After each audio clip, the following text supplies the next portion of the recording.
I wrote this piece called "What Do the GOP Seditionists Offer Us Other Than Ripping America Apart and Oligarchy?" Marjorie Taylor Greene is calling for an American divorce, right? I think it's time that we actually have a serious conversation about this. She apparently sees herself as a modern-day John C. Calhoun, the great nullifier, the guy who basically led the South into the Civil War over a 20-year period. And she started this secession propaganda campaign, much like Calhoun did. His started in 1833. That was the year that he left the White House. He was vice president under Andrew Jackson. He left the White House and went back to the Senate and became the leader of the secession movement. And it took him 25 years, roughly, a little less than that, 22 years, I guess, to talk the South into seceding from the United States. Today, arguably, if Marjorie Taylor Greene, she wants to do the same thing, of course.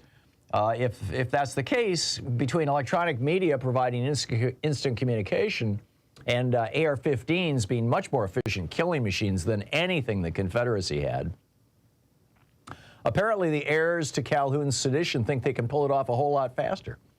I mean, Kentucky Republican Congressman Thomas Massie recently suggested that the tipping point, the Second American Civil War, will come when, quote, 30 to 40% could agree that the American government was a legitimate tyranny and needed to be thrown off, end quote.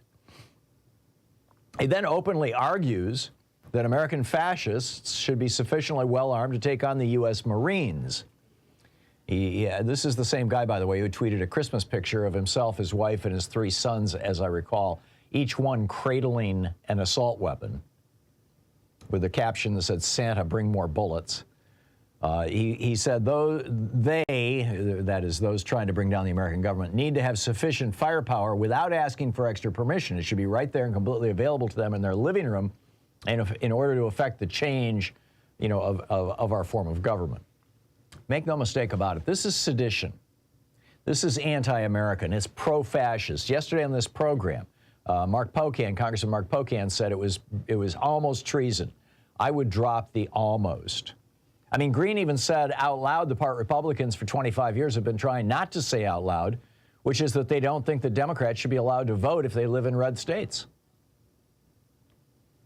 When a resolution came to the House floor last week condemning Putin's ally Assad, the dictator of Syria, the only 2 no votes came from Marjorie Taylor Greene and Thomas Massie. Dictatorship good?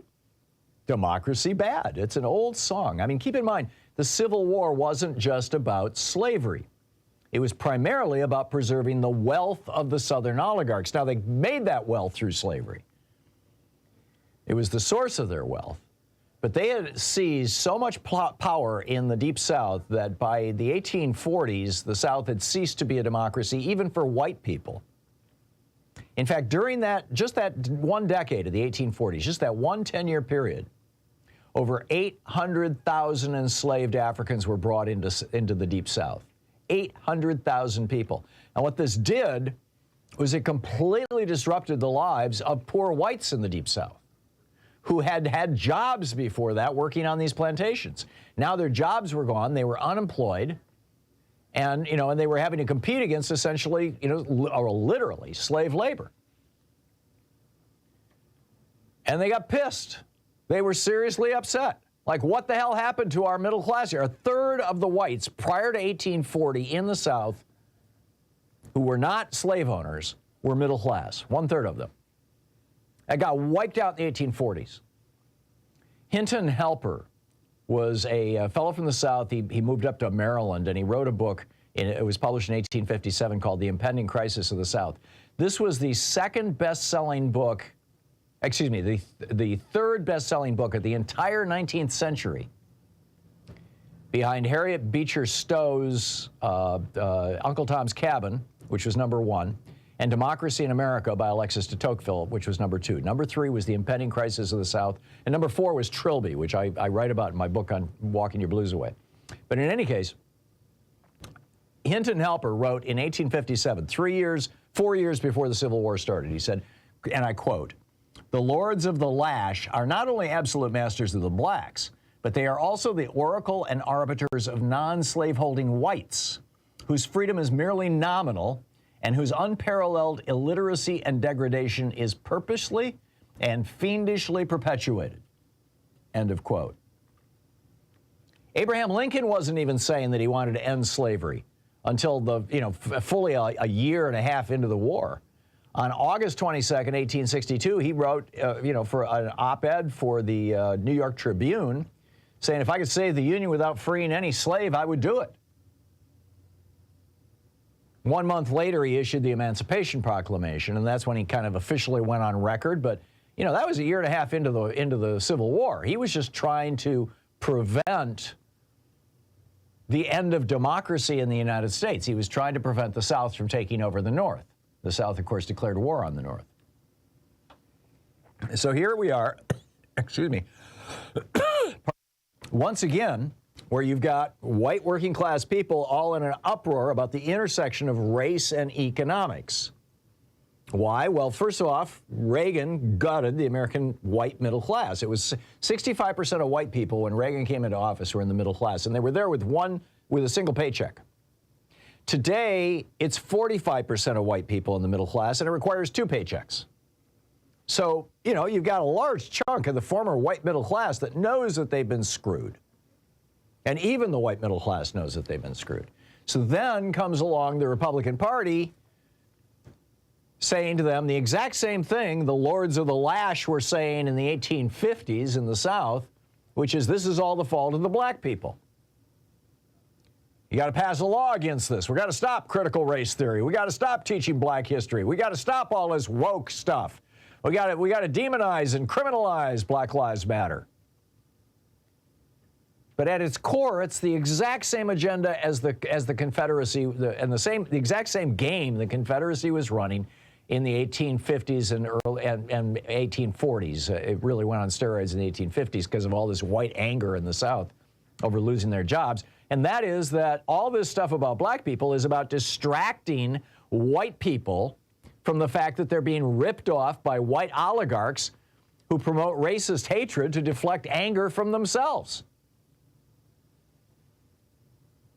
I mean, Marjorie Taylor Greene is essentially doing the same thing John C. Calhoun did. Meanwhile, the rich have gotten fabulously richer. Several of Americans' billionaires are today richer than any person has ever been in history, richer than the pharaohs, richer than the ancient kings of Europe, rich enough to shoot themselves into outer space with their pocket change. And where did that money come from? Well, just like the planters, the plantation owners in the 1850s, it came from rigging the system.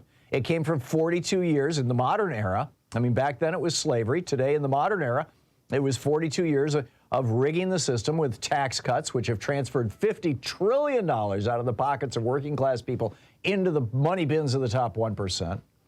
And union busting policies, which have destroyed the labor movement. In the past 42 years, over 60,000 factories and 15 million good-paying union jobs have been shipped to Mexico and China, leaving working-class whites, among others, literally out in the cold. That's an explosive transition. And it's brought out oligarch-funded political demagogues to tell white working-class people that the problems are all caused by black people. And they're woke allies. I mean, this is the seditionist caucus. And I mean, they're quite serious about this. Marjorie Taylor Greene on December 10th, just 2 months ago, told a young Republican group in New York, and I quote, "I want to tell you something. If Steve Bannon and I had organized," and she's talking about that January 6th insurrection and effort to murder Vice President Pence, "if we had organized that, we would have won. Not to mention it would have been armed." Right. Pitting Americans against each other by race, by geography, or even by politics while simultaneously invoking bloodshed. We would have been armed. As a justified outcome, this is as anti-American as it gets. This is why the 14th Amendment says no person shall be a senator or representative in Congress, quack, quack, quack, who having previously taken an oath as a member of Congress to support the Constitution of the United States shall have engaged in insurrection or rebellion against the same or given aid and comfort to the enemies thereof. We've got members of Congress right now who are talking about giving the footage that Kevin McCarthy gave to Fox News to the defendants in the January 6 cases. That's giving aid and comfort to the enemies thereof. These people have been convicted of sedition. Well, the ones on trial haven't been convicted yet, but you get my point. Now, if the Republican Party was really about helping anybody, we know about it. But what do they have to offer the working class? Well, so far all we've heard is that they want to gut Social Security, Medicare. They want to maintain a $7.25 minimum wage and end union rights. What do they offer women? You can go to jail if you get an abortion. What about climate change? They're still taking millions from the fossil fuel barons and denying it exists. Harmony between the races? No, they're doing everything. They're actually writing hate into law, like down in Florida. And our children? We're the only country in the world where more children are killed by bullets than any other cause. And what's their response to this crisis? They want to ban drag shows. This is absolutely nuts. We need to stop this and start taxing these billionaires and bring back labor rights for working class people.